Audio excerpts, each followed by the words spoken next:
Hi there, Sandy here. Welcome to another Friday Findings video at keepsakecrafts.net. One of the most important things when you're making anything is to understand how to manage your materials. Polymer clay is a wonderful material, but sometimes it can be too soft. In this video, I'll show you several different ways of making your clay firmer so that you can make it do what you want it to do. So sometimes when we work with polymer clay, we end up finding that it is just too soft to manage.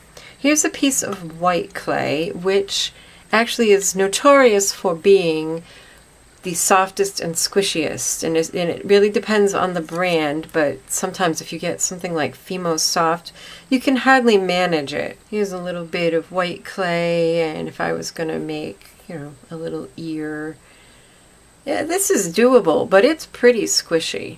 It's quite soft. It takes fingerprints really easily. It hardly takes any movement at all to push it out of shape. And I know that if I handled this more, if I didn't like this shape, rolled it up in a ball, tried again, the more you do that, the more the heat of your hands warms it up, and then the more and more difficult it gets to manage. So sometimes you just need to soften your clays. Other times when you need to soften the clay is when you're making canes. So here's a cane I just finished making a couple minutes ago, and you can see it's a nice round cane.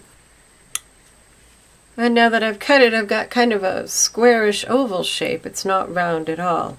Now I can, with a little bit of work, get this back into shape, but sometimes you really want your pieces to stay in shape.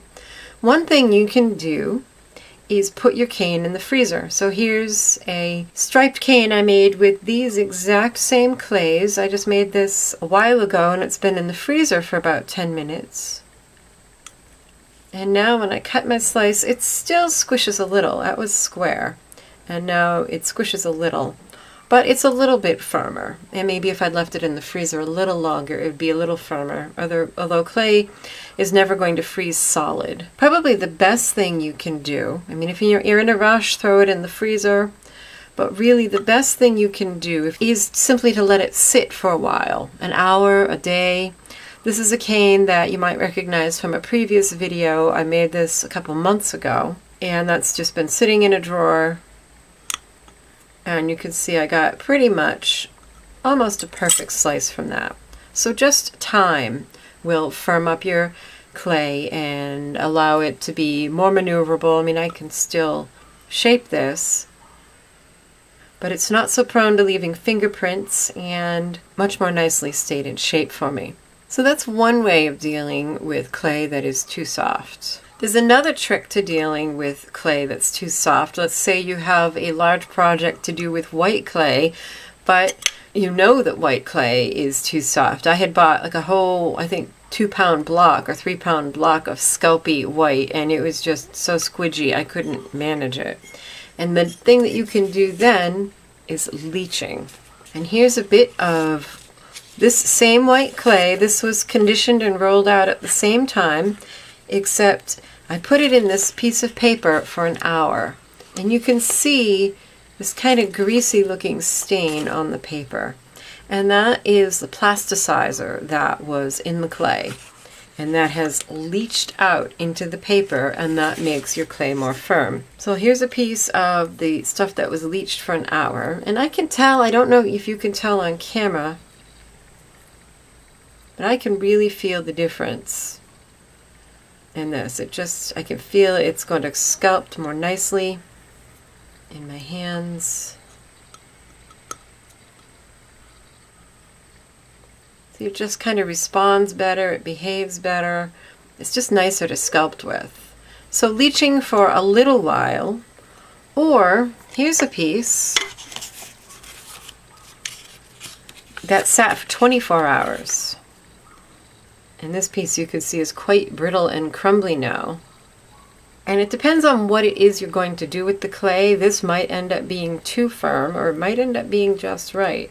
This is a lot firmer than the other one. A bit more work to roll out. And maybe almost a little too brittle if it's cracking at your edges.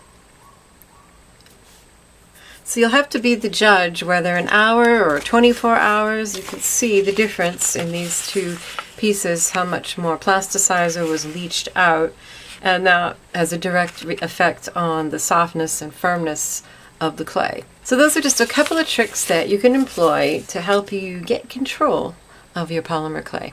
And that's another thing to keep in mind. As much as we can use this process of leaching to our advantage, if you store any clay on anything, paper, or even porous like a wooden table, like I bake my clay on index cards, but I don't leave them on the card overnight, because if I did, in the morning I would find that the clay had leached and my pieces could possibly end up quite brittle.